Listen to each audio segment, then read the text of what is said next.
স্বামীর যত্ন নিয়েন, স্বামীর জন্য সেজে গুজে থাকিয়েন না, ওকে বাধ্য করিয়েন না নতুন জামা কাপড় কিনে দিতে।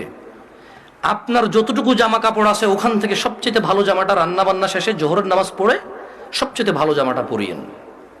আপনার বাসায় যে অমুক তেল লাগবে তমুক তেল লাগবে চুলে দেওয়ার জন্য ওকে বাধ্য করিয়েন না। যেই তেল আছে, চুলে যদি তেল দেওয়ার অভ্যাস থাকে ওখান থেকে একটু তেল নিয়ে মাথা আছড়াই নিয়েন। আর আপনার উপস্থিত যে জামা কাপড় আছে ওখান থেকে ভালো জামাটা পরিয়েন। স্বামী যখন ঘরে ঢুকবে মুচকি হেসে ওকে সালাম দিয়ে রিসিভ করিয়েন।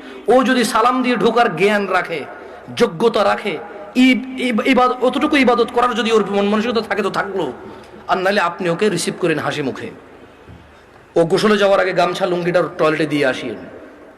গোসল থেকে বের হওয়ার সময় গামছা অথবা তোয়াল্লা প্রয়োজন হলে দিয়েন। এরপর জিজ্ঞেস করিয়েন ভাত কি খাবে এখন নাকি একটু পরে। যদি বলে যে পরে খাবে, কিছুক্ষণ পর আবার জিজ্ঞেস করেন ভাত খাবে কিনা। ও যদি পছন্দ করে যে ওর বাবা মা বোন এদের সাথে ভালো আচরণ করা, যদি ও পছন্দ করে আপনার পক্ষ থেকে, আপনি ওর বাবা মা বোন এদের সাথে ভালো আচরণ করিয়েন। ওরা যতই কটু কথা বলুক, আপনি ওর বাবা মা বোনের বিরুদ্ধে ওর কাছে বিচার দিয়েন না। যদি ও পছন্দ না করে বিচার, একটু সহ্য করিয়েন। যখনই আপনাকে বিছানাটাকে যাবেন, কখনো রাগ করে বাপের বাড়ি চলে যাবেন এটা বলবেন না। ও যদি আপনাকে বলে এবার তো অনেকদিন হয়েছে যাও না, 2-1 দিন ঘুরে আসো, সমস্যা নেই, তোমার বাবা মাও তো তোমাকে দেখে না অনেকদিন।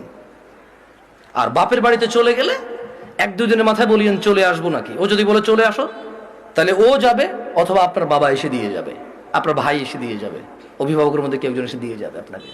এটা আপনি খেয়াল রাখবেন। যদিও আপনার প্রতি রাগ করে, আপনি উল্টা রাগ করিয়েন না। আপনি একটু ইতস্ত হইন, একটু নার্ভাস ফিল করিয়েন। আধা ঘন্টার মধ্যে যদি ও সরি না বলে, আপনি সরি বলে আবার ওর সাথে মিলিত হয়ে যান। আপনার স্বামী যদি বোকা মানুষ হয় তাহলেও ও আপনাকে আস্তে আস্তে পছন্দ করবে ইনশাআল্লাহ। আর যেই স্বামী ভালো, সেই স্বামী সবসময় চিন্তা করে আমার বউটা যদি একটু কটু কথাও বলে, ও যদি একটু কর্কশ হয়, ও কোনো পুরুষের সাথে কথা বলে না, চরিত্র নষ্ট করে না, এমন মহিলা রেখে দেওয়া যায়, ওকে পোষা উচিত, যত্ন করা উচিত। এটা হচ্ছে বুদ্ধিমান স্বামী।